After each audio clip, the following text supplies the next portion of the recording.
வணக்கம். ஆர்கே கருணாகரன், புதுச்சேரியிலிருந்து பாத சிகிச்சை நிபுணர். இன்னைக்கு ஒரு முக்கியமான விஷயம்தான் பேச போகிறோம். எல்லாருமே ஃபோன் பண்ணி நிறைய பேர் கேட்குறாங்க, சார் பாத சிகிச்சை பண்ணுறீங்க, நான் ரொம்ப குண்டாக இருக்கிறேன், இந்த குண்டாக இருக்கிற நான் அழகாயிடுவேனா அப்படின்னு எல்லாரும் கேட்குறாங்க. ஆமாம், பாத சிகிச்சை பண்ணால் என்ன பண்ணலாம், நம்ம அழகாயிடலாம். ஏன்னா தலையிலேருந்து கால் வரைக்கும் உடம்பு ஃபுல்லாக வைத்தியம் பார்க்குறோம் இல்லையா, அதனால் நமக்கு என்ன பண்ணணும்னா உடம்பு குறையிறதுக்கான வாய்ப்பு இருக்குது. ஆனால் முதல்ல என்ன பண்ணணும் அப்படின்னா, ஏன் குண்டாகிறாங்க அப்படின்ற ஒரு விஷயத்தை நம்ம புரிஞ்சுக்கணும்.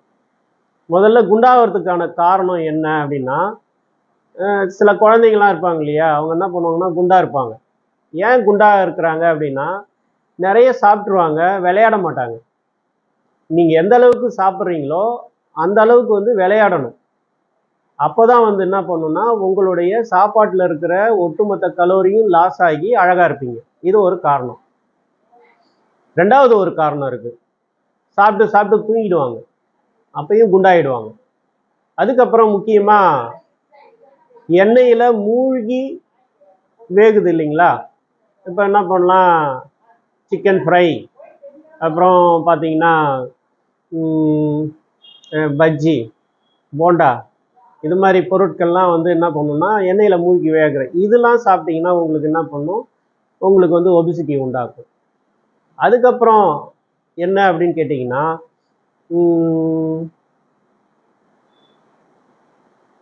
இந்த ரெண்டு விஷயம் முக்கியமாக கொஞ்சம் கட் பண்ணுங்க. அதுக்கப்புறம் ஒரு முக்கியமான விஷயம் என்னன்னா, நேரம் தவறி சாப்பிடுவது. நேரம் தவறி சாப்பிடுவதுன்னா என்ன அப்படின்னு கேட்டிங்கன்னா, நீங்கள் எப்பயுமே பார்த்தீங்கன்னா 9 மணிக்கு 8 மணிக்கு சாப்பிட்றீங்க காலையில்னா, ரெகுலராக 8 மணிக்கு சாப்பிடணும்.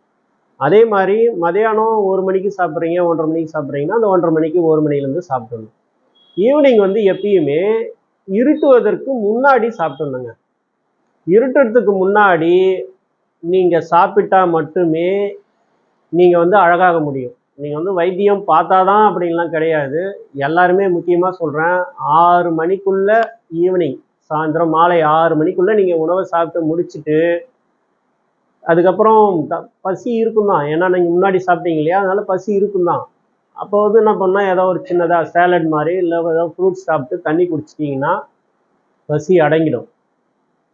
சரிங்களா? இது மாதிரி கரெக்டாக ஃபாலோ பண்ணும்போது ஒபிசிட்டி என்ன பண்ணும், குறைய ஆரம்பிச்சிடும். அதுக்கப்புறம் தைராய்டு இருக்கிறதுக்கு இதனாலேயும் என்ன பண்ணும், உங்களுக்கு ஒபிசிட்டி வர்றதுக்கு வாய்ப்பு நிறைய இருக்குது. ஏன்னா ஹார்மோன் இம்பேலன்ஸ் ஆகி போகுது இல்லையா, அதனால் தைராய்டை நார்மலுக்கு கொண்டு வரதுக்கு நிறைய வாய்ப்புகள் இருக்குது. அதை நம்ம பாத சிகிச்சையின் மூலமாக சரி பண்ணிவிட்டு அதையும் சரி பண்ணிக்கலாம். ஒபிசிட்டி என்பது நம்ம நார்மலாக வர்றதுக்கான வாய்ப்புகள் 85% இருக்கிறது. நன்றி.